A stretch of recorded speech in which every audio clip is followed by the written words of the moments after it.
السلام عليكم. تصدرت الفنانة شيرين عبد الوهاب الترند خلال الساعات القليلة الماضية بسبب سقوطها على المسرح في دبي أثناء إحياء حفل هناك. طبعا ده يعتبر أول حفل بعد غياب طويل جدا عن جمهورها، وبسبب أزماتها المتكررة مع حسام حبيب ومشاكلها مع أخوها محمد. لما وقعت شيرين على المسرح التف حولها أعضاء فرقتها وحاولوا إن هم يساعدوها لأن السقوط كان قوي جدا.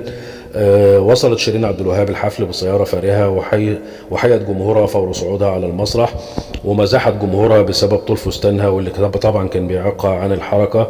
وقالت أنا تعبت والله، الفستان طلع طويل ونسيت إن أنا أقصره. وقالت كمان إن هم ما يخافوش عليها لأنها إن شاء الله مش هتقع بسبب الفستان، ووقعت بعدها بدقايق. طبعا رقصت شيرين عبد الوهاب اثناء الحفل ويبدو عليها السعاده بسبب عودتها لجمهورها، واكدت في تصريحات لاحقه على واقعه سقوطها انها مستمره في الحفلات وانها رجعت لجمهورها خلاص وما عادتش هتغيب عنه. هاجمت شيرين عبد الوهاب منظمي الحفلات هجوم شديد جدا بسبب ان سقوطها كان بسبب السبيكرز او السماعات على الستيج بسبب الاسلاك الممتده. وقالت انه ما يقعش الا الشاطر.